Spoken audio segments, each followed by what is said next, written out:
아마 이런 그 이야기 들어보셨을 거예요. 바늘방석에 앉은 듯하다. 이런 이야기 들어보셨을 겁니다. 자, 그러면 바늘방석에 앉은 듯하다라고 하는 이 문구의 의미는 무엇일까요? 찾아보면은 두 가지 의미가 담겨져 있습니다. 첫째는요, 지각 이상으로 알려진 신체 증상을 가리키는데, 말초신경으로의 혈액 공급이 일시적으로 줄면서 팔다리에 감각이 없을 때, 마치 말초신경을 콕콕 찌르는 듯한 느낌을 가르칠 때 바로 바늘방석에 앉은 듯하다, 이런 이제 말을 표현합니다. 또 다른 하나의 의미가 있는데, 그것이 바로 뭐냐면, 그런 우리가 일반적으로 가장 많이 표현하는 의미로서요, 사람들이 이제 불안하고 불안정하고 근심 걱정이 많을 때 그 감정 상태를 바늘방석에 앉은 듯하다라는 그런 말을 합니다. 그러니까 앉을 수도 없고 일어날 수도 없고, 지금 그런 표현을 의미하는 거죠. 고린도후서 7장 5절에 보면은 사도 바울도 그런 표현을 썼습니다. 유진 피터슨의 그 메시지 성경에 보면 이렇게 써 있어요. 마게도냐 지방에 이르렀을 때 우리는 심히 어수선했다. 교회의 다툼과 마음속 두려움 때문에 바늘방석에 앉아 있는 기분이었다.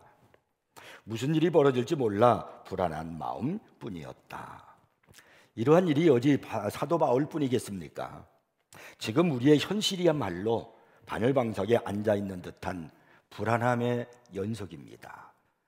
세계의 모든 경제에 돌아가는 것을 보더라도, 또 뿐만 아니라 우리나라의 경제에는 심각한 어려움의 수준에 이르렀습니다. 물가가 올라도 너무나 많이 올라서 서민들이 한숨을 쉬면서 살아가고요, 마트에 가서 물건을 사려고 집었다가 물가를 보고 다시 내려놓을 수밖에 없는 그런 현실 속에 오늘 우리가 살아가고 있습니다. 며칠 전 그 지방선거가 끝나고 윤석열 대통령이 출근하는 길에 지방선거로 국정운영 동력을 확보했다는 평가가 많다라는 그런 기자들의 질문을 받자 이 윤석열 대통령이 하는 말이 정당의 정치적 승리를 입에 담을 상황이 아니다라고 하면서 경제 위기를 비롯한 태풍 권역에 우리 마당이 들어와 있다. 지금 집에 창문이 흔들리는 것을 못 느끼냐 하면서 경제 위기가 닥치고 있다는 것을 강조했습니다. 지금 우리나라 물가, 소비자 물가가 그 5.4% 상승을 했고요, 앞으로 하반기가 되면 더 많이 오를 것이라고 합니다.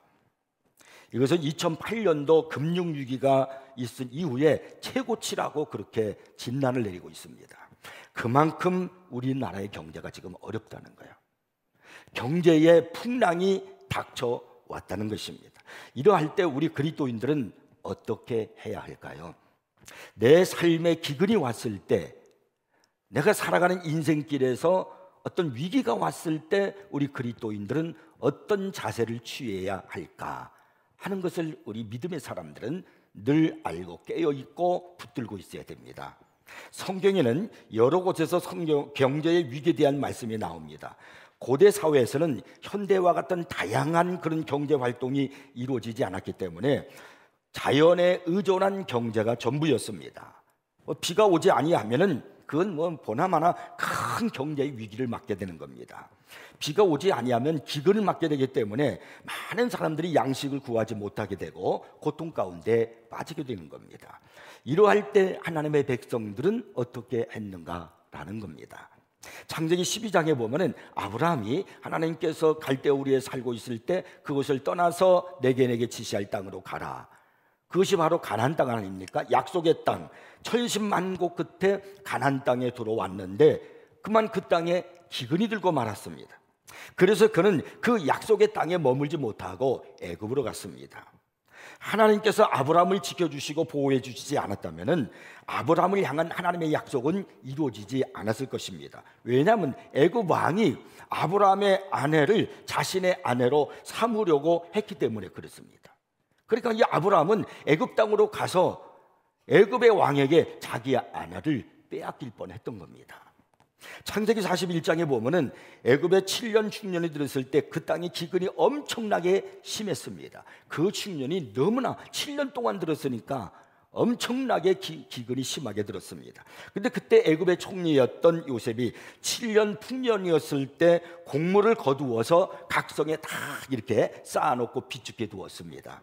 그래가지고 기근의 때에 백성들에게 양식을 나누어 주어서 그 기근을 이겨낼 수 있도록 만들어 주었습니다. 일로 말미암아 가난에 살고 있었던 형제들을 만나게 되었고, 아버지 야곱도 만나게 되었고, 온 가족이 다 애굽으로 이사 와서 살게 되는 하나님의 은혜를 우리가 성경을 통해서 찾아보게 됩니다.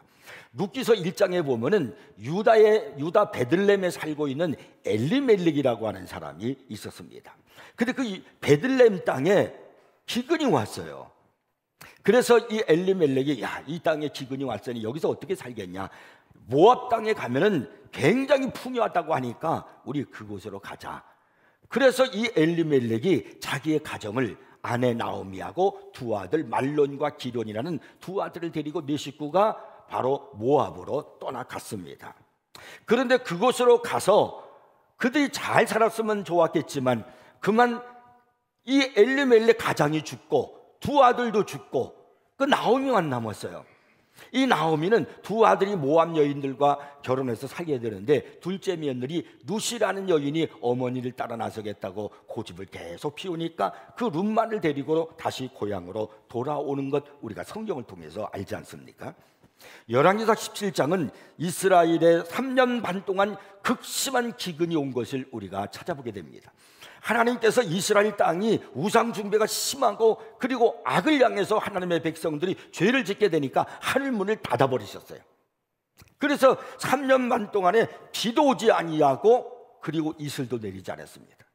그러니 사람이 어떻게 살고 어떻게 그 곡식을 거두어 들 수가 있겠고 짐승들은 어떻게 키우겠습니까? 이로 말미암아 이스라엘 땅에 엄청난 기근이 와서 힘들어하고 고통스러워했습니다.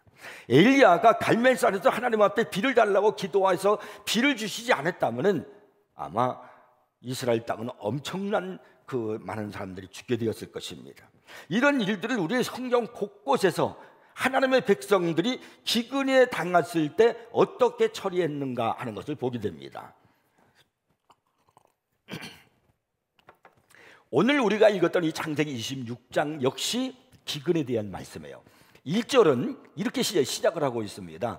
아브람 때에 첫 흉년이 들었더니 그 땅에 또 흉년이 들매 이삭이 그랄로 가서 블레셋 왕 아비멜렉에게 이르렀더니, 아브람 때에 첫 흉년이 들었다라고 하는 것은 조금 전에 제가 말씀을 드린 대로 하나님께서 아브람을 불러서 그래서 그가 가나안 땅에 들어왔는데 흉년이 들었던 그때를 좀 얘기하는 거예요. 그런데 그때 흉년이 들었던 것처럼 이삭 때에 또 큰 흉년이 들었다는 겁니다. 이것은 곧 무엇을 말합니까? 경제적인 위기를 만났다는 겁니다. 그런데 이런 위기 속에서 경제적인 위기 가운데 왔는데 하나님은 어떻게 이 이삭을 처리하셨을까? 하나님은 이삭에게 어떻게 역사하셨을까? 우리는 성경 오늘 본문 12절 13절까지 읽었거든요. 그 말씀을 통해서 우리는 하나님의 섭리하심을 보게 됩니다. 자, 12절 13절 말씀을 한번 읽어보겠습니다. 이삭이 그 땅에서 농사하여 그 해에 100배나 얻었고 여호와께서 복을 주심으로 그 사람이 창대하고 왕성하여 마침내 거부가 되어. 그 기근의 때에 말이에요. 엄청난 흉년의 때에 이삭이 그 땅에서 농사를 해서 100배나 얻었다는 겁니다. 그래서 마침내 거부가 됐다는 거예요. 거부는 어느 정도 부자가 거부인지 기억하시죠? 보통 부자를 그냥 거부라고 얘기하지 않습니다. 어마어마한 거부, 그 부자를 우리는 거부라고 그러는 거예요. 이삭이 경제적인 위기를 벗어났을 뿐만 아니라 하나님께서 복을 주셔서 거부까지 되었다고 성경은 기록을 하고 있습니다. 아니, 이삭이 어떻게 그 경제적인 위기에서 벗어날 수 있었을까요? 오늘 우리들은 이런 경제적인 위기를 만났을 때, 삶의 기근을 만났을 때, 내가 신앙생활 하다가 어떤 어려움이 만나고 곤고함이 왔을 때 그 위기 속에서 우리는 어떤 태도를 취해야 하는가라고 하는 것을 오늘 본문을 통해서 우리가 배워야 하는 것입니다. 첫째는 바로 뭐냐면 말씀의 경계를 벗어나지 말아야 합니다. 아브라함이 가나안 땅에 기근에 들었을 때 약속하신 그 땅에 있지 아니하고 애굽으로 갔습니다. 그 아브라함이 애굽으로 갔다라고 하는 것은 하나님의 말씀의 경계를 벗어났다, 그런 말이에요. 하나님께서 약속하신 땅은 가나안 땅이에요. 그러면 가나안 땅에 머물러 있어야 됩니다. 아무리 어렵고 힘들어도, 아무리 기근이 왔다 할지라도 하나님이 약속하셨으니까 하나님을 믿고 기다려야 됩니다. 그런데 이 아브라함은요, 창세기 12장 7절에 보면은 내가 이 땅을 내게 주리라 이렇게도 분명히 말씀하셨는데 그 땅에 기근이 왔다고 그 땅을 버리고 애굽 땅으로 가버린 거예요. 이것이 뭘 말하냐면 도피했다는 겁니다. 지금 자신에게 약속하신 땅에 왔지만 그곳이 살기 힘들어서 도피했다는 겁니다. 자, 그러면 도피하면은, 어려움을 외면하면은 그 인생의 문제가 해결되느냐? 그러지 않습니다. 내게 기근이 왔을 때, 내게 삶에 힘든 일이 오고 곤란이 왔을 때 그것을 피해서 내가 도피해서 다른 곳으로 가면 문제가 해결되느냐? 그렇지 않다는 거예요. 아브라함이 도피를 했어요. 바로 그 가나안 땅을 도피해서 애굽으로 갔어요. 그러면 그가 거기에서 잘 살았냐, 좋았느냐? 그렇지 않습니다. 엄청난 위기가 찾아왔단 말이에요. 그게 바로 뭐냐면 애굽 왕 바로가 아브라함의 아내가 이뻤던 모양이에요. 그래서 자기의 아내를 삼으려고 빼앗아가서 궁궐에다 집어넣었습니다.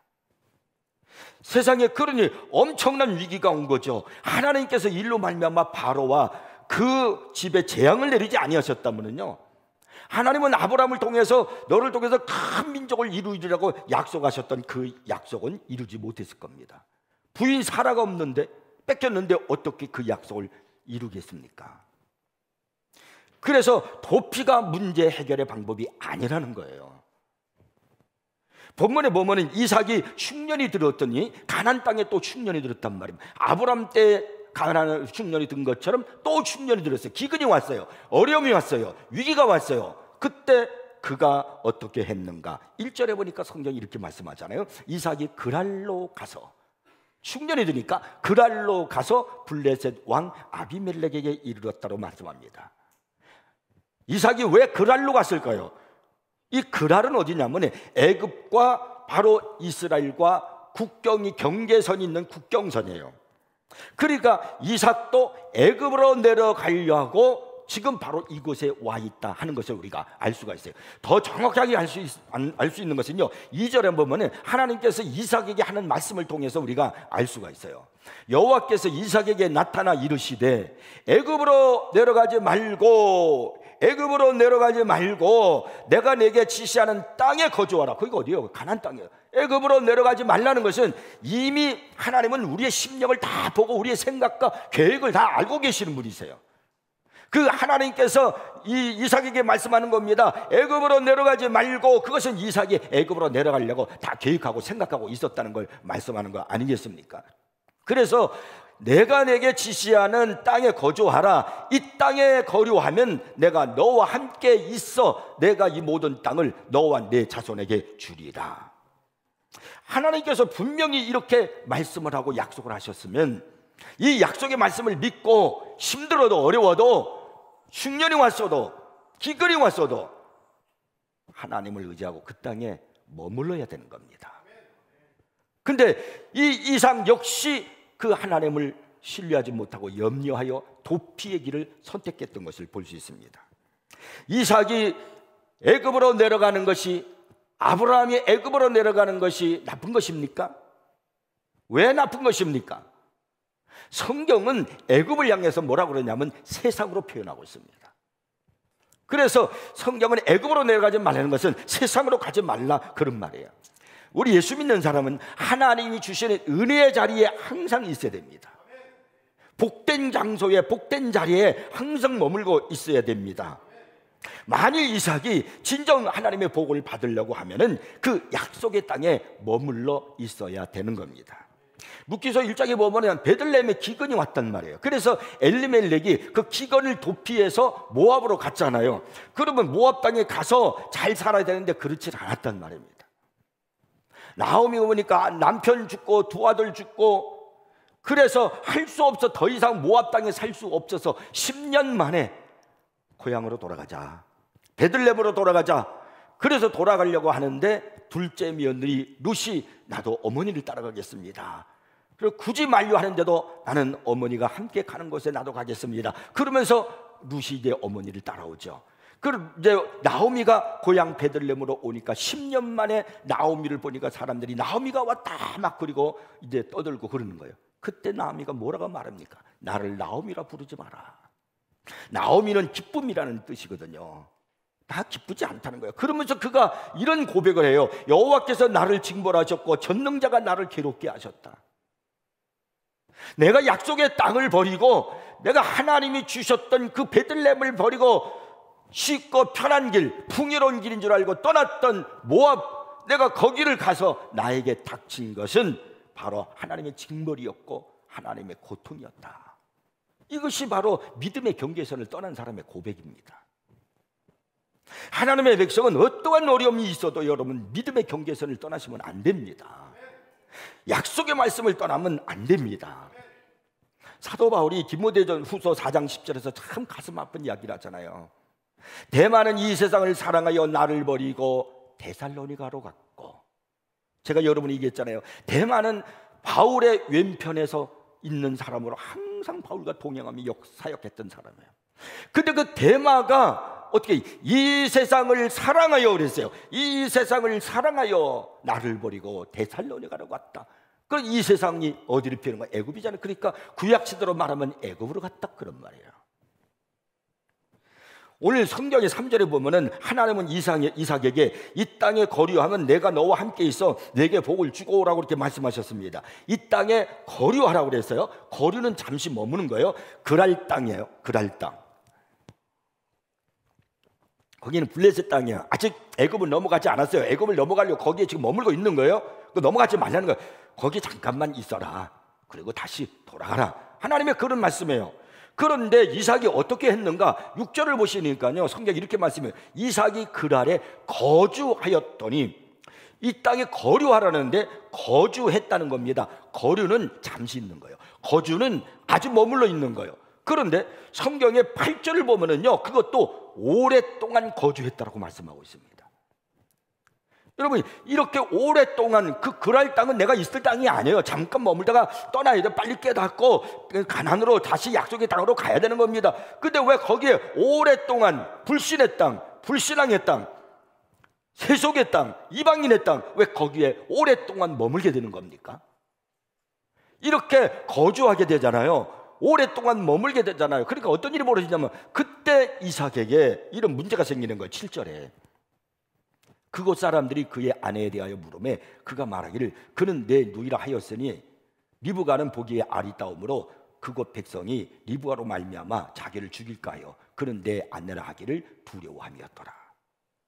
이삭이 지금 자기 아버지 아브라함의 죄를 똑같이 반복해서 짓고 있는 겁니다. 어떻게 이럴 수 있습니까?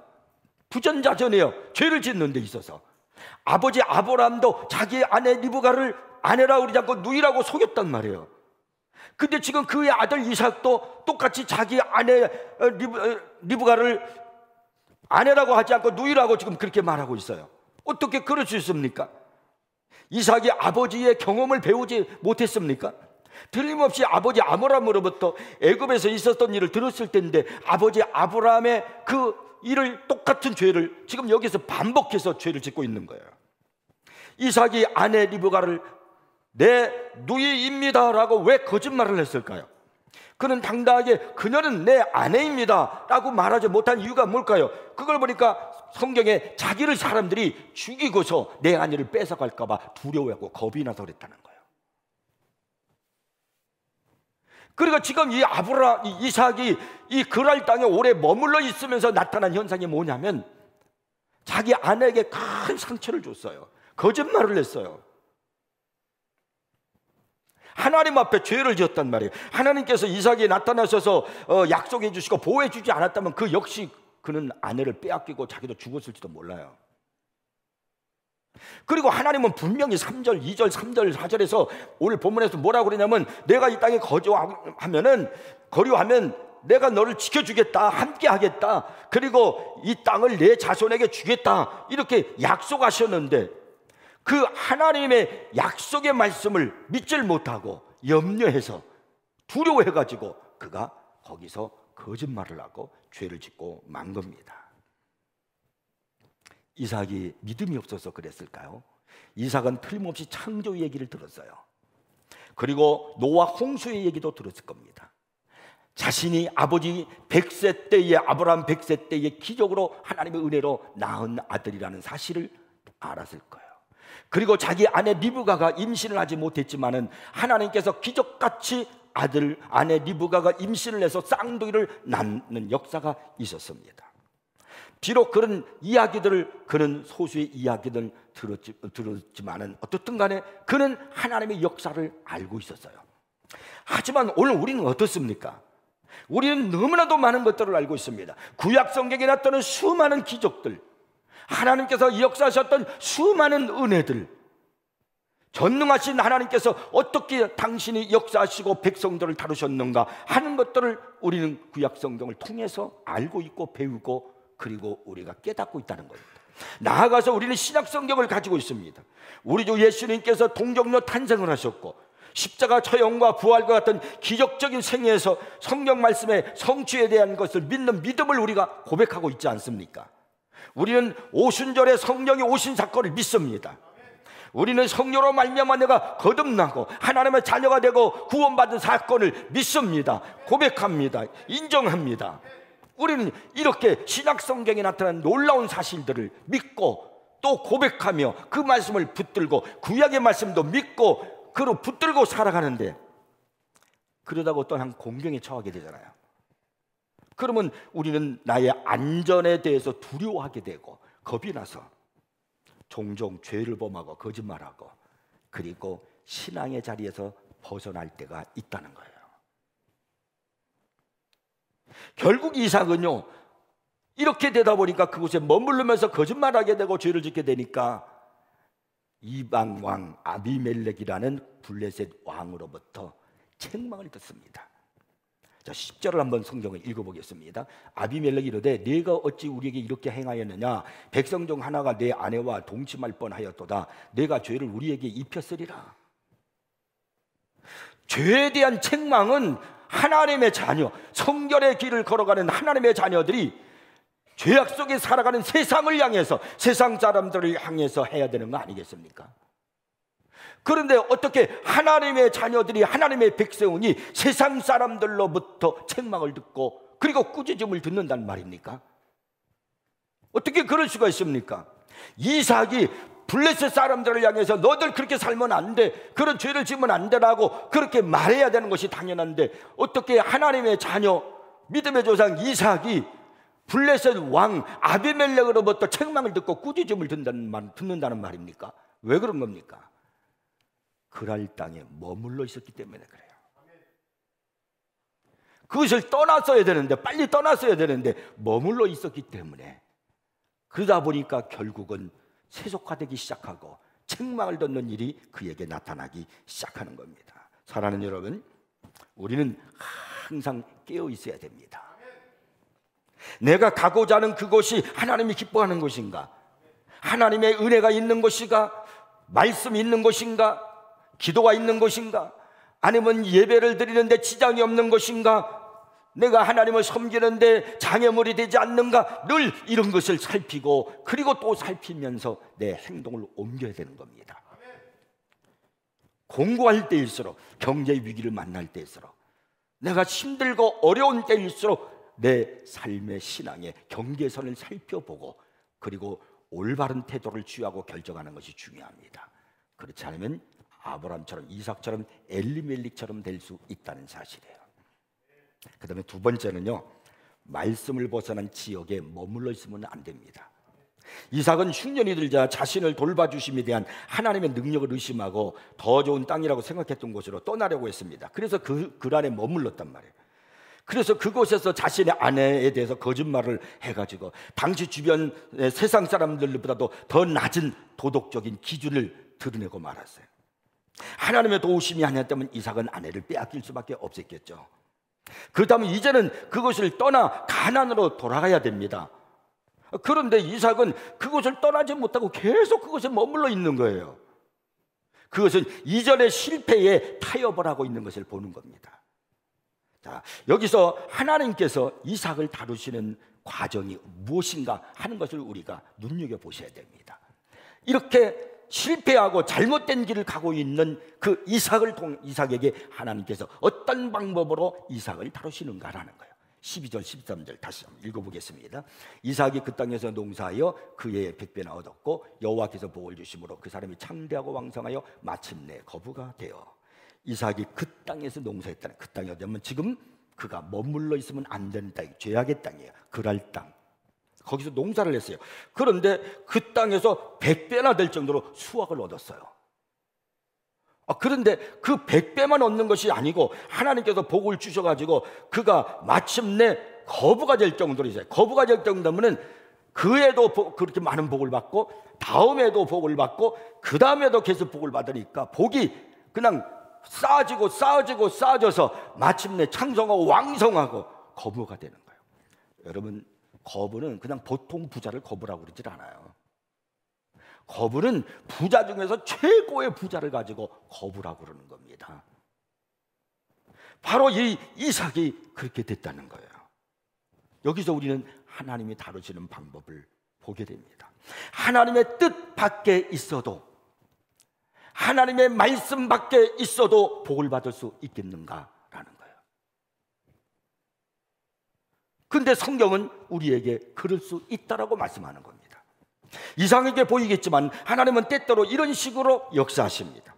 아브라함이 가나안을 떠나서 애굽으로 갔잖아요. 이건 죄예요. 잘못이에요. 세상으로 갔으니까, 약속의 땅을 버리고 갔으니까.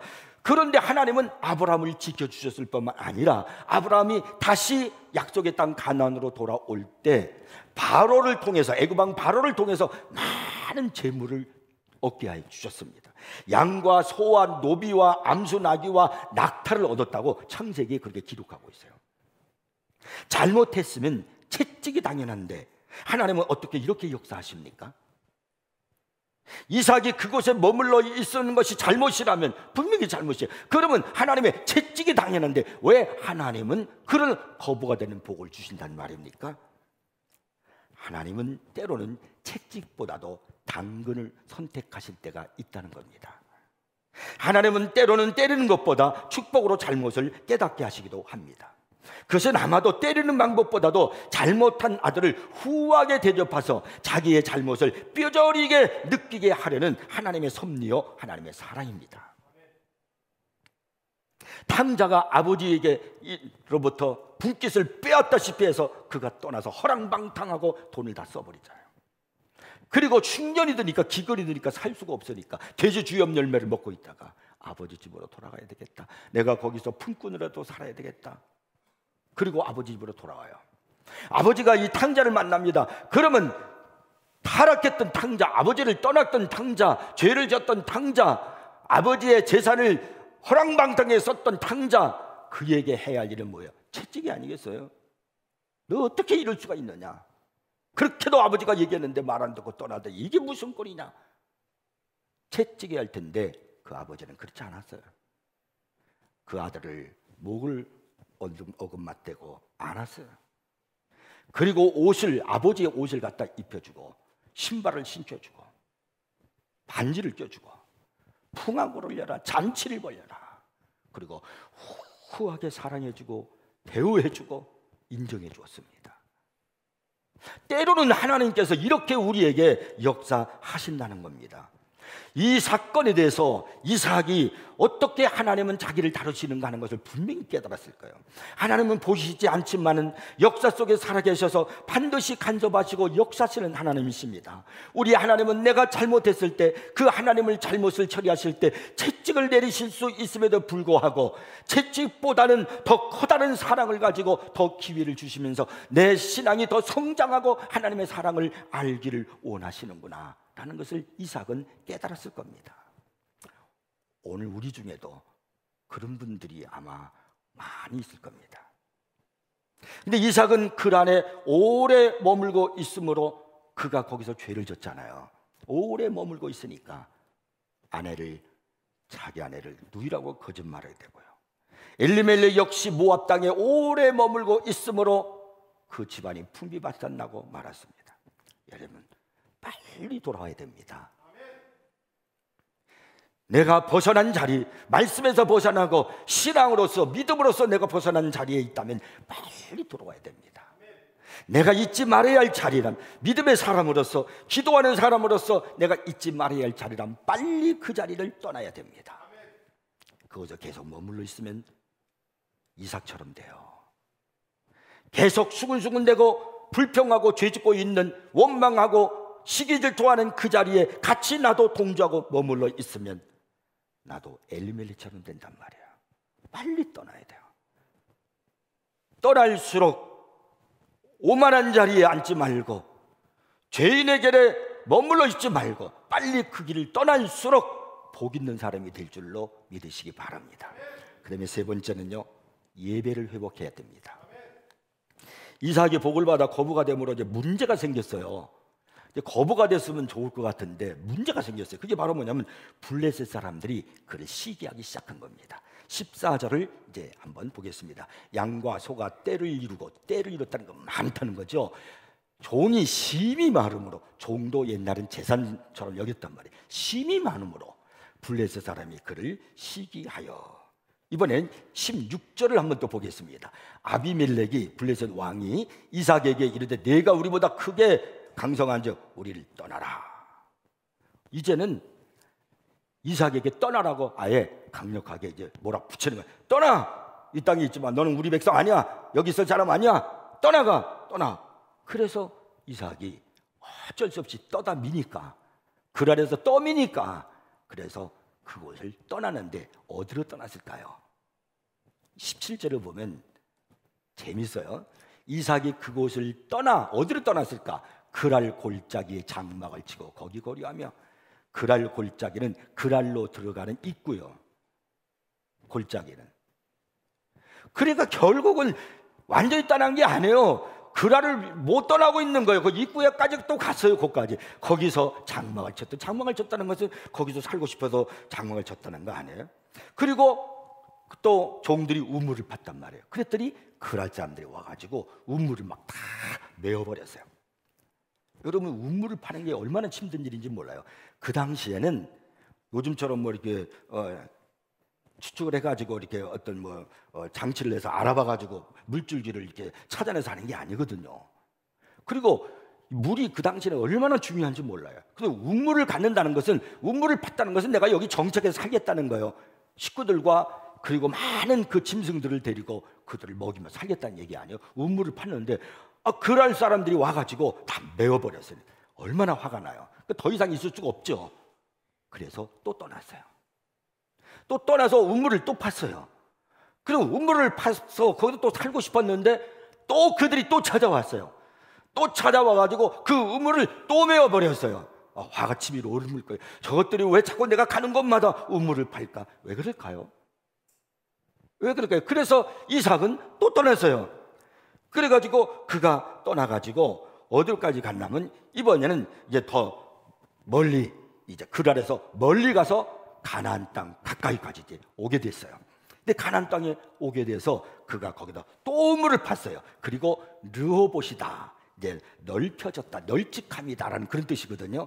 이제는 하나님께서 저 골치 아프게 우리가 힘들게 했던 그 사람들로부터 우리가 멀리 떨어져 왔으니까 여기에서 이제 우리의 장소를 넓히자 했다는 거예요.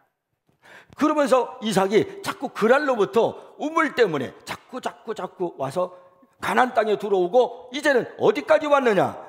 23절에 보시면 이삭이 어디까지 왔는가 알 수 있어요. 이삭이 거기서부터 부엘세바로 올라갔더라. 어디로 가냐면 부엘세바로 갔어요. 이 부엘세바라고 하는 것은 아브라함이 과거에 거기에 자기가 제단을 쌓고 거기에 살았고 거기서 번창했던 곳입니다. 그러니까 드디어 처음 하나님이 약속하셨던 땅, 그가 있어야 할 땅까지 오게 된 거예요. 여기서 우리가 알 사실이 무엇인지 아십니까? 이삭이 그랄 땅에 그냥 계속 머물러 있으니까, 그걸 떠나야 되는데 계속 머물러 있으니까 하나님이 밀어붙이는 거야. 너 가, 여기는 네가 있을 곳이 아니야. 그래서 우물을 파면 또 메워버리고, 우물을 파면 또 메워버리고, 그러니까 조금씩 자꾸 떠나서 결국은 하나님이 약속하신 땅, 하나님께서 원하시는 그 땅까지 오게 된 거예요. 하나님은 우리에게 진정으로 떠나서 믿음의 자리, 예배의 자리에 있기를 원하십니다. 내가 떠나지 않고 머물러 있잖아요. 미직을 하잖아요. 자꾸. 그러면 하나님은 당신의 힘으로 나를 밀어제낄 겁니다. 그러면 나에겐 고통이에요. 힘듦이 아픔이에요.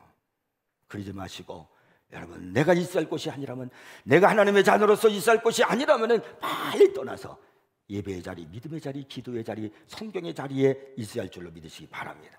그래서 이 이삭이 이제 그가 브엘세바로 딱 이제 올라오니까 어떻게 돼요? 하나님이 드디어 딱 나타나셨어요. 그리고 말씀합니다. 24절에 보니까 그 말씀이 있어요. 나는 내 아버지 아브라함의 하나님이니 두려워하지 말라. 내 종 아브라함을 위하여 내가 너와 함께 있어 내게 복을 주어 내 자손이 번성하게 하리라. 지금까지 하나님의 음성이 없었어요. 근데 드디어 그가 가나안 땅의 약속의 땅, 이스라엘 곳, 하나님이 약속하신 그곳에 오니까 하나님이 나타나셔서 그에게 축복하시고 말씀을 주십니다. 항상 우리는 말씀 있는 자리에 머물러야 됩니다. 세상의 자리가 아니에요. 술자리가 아닙니다. 쾌락의 자리가 아니에요.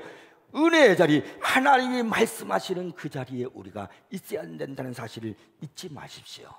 이렇게 이삭이 하나님의 음성을 딱 듣고 나자 그가 이어서 25절에 보니까 어떤 행동을 취했냐면 이삭이 그곳에 제단을 쌓고, 지금까지 제단을 쌓은 적이 없어요.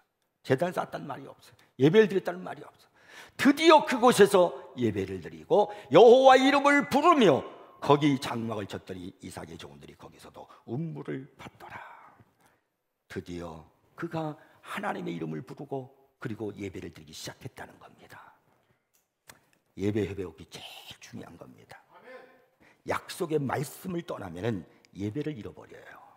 아브라함이 그 가나안을 버리고 애굽에 들어갔을 때 거기엔 예배가 없었어요. 애굽에서 나와서 가나안 땅에 들어오자마자 그가 제일 먼저 한 일이 뭔 줄 아십니까? 역시 예배예요. 창세기 13장 4절에 보니까 이렇게 말씀해요. 그가 처음으로 제단을 쌓은 곳이라 여호와의 이름을 불렀더라. 오자마자 가나안 땅에서 제일 먼저 그가 하나님 앞에 예배를 드리는 거예요. 불순종의 세월 속에 우리는 제단을 상실합니다. 하나님의 말씀을 떠나 있을 때 우리는 예배를 상실합니다. 기도 역시 잃어버립니다. 그러나 아브라함도 이삭도 돌아오자 그들은 다시 하나님을 부르기 시작했고 하나님 앞에 예배의 제단을 쌓기 시작했습니다. 이것은 아브라함과 이삭만이 아니에요. 이삭의 아들 아브라함의 손자 야곱도 역시 마찬가지입니다. 야곱이 하란을 떠나 약속의 땅 가나안 땅으로 들어가야 되는데 들어가질 못하고 입구인 세겜 땅에 머물러 거기에 땅을 사고 거기서 집을 짓고 살았어요. 거기 있으면 안 되는데 참 이상해요. 그러자 어떤 일이 벌어졌냐면 그의 딸 디나가 강간을 당합니다. 그 사실을 그의 오빠들이 야곱의 아들들이 알게 되니까 그 지역 사람들을 전부 다 죽여버렸어요. 살해했어요. 그러니까 야곱이 얼마나 두렵겠습니까? 이제 그 부족들이 다 일어나면 그들은 가족이 다 몰살당할 수 있어요.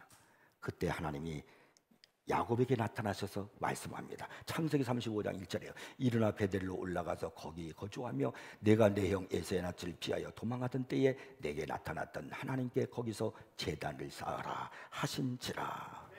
일어나 베델로 올라가라는 거예요. 하나님의 집으로. 그래서 거기서 예배를 드리라는 거예요. 거기로 가라는 거예요. 예배가 있는 자리로 가라는 거예요. 왜 여기 머물러 있느냐는 거예요. 왜 여기에 양다리 걸치고 왜 여기 있느냐는 거예요. 거기로 가라. 그래서 야곱이 모든 식구를 데리고 다 베들로 갑니다.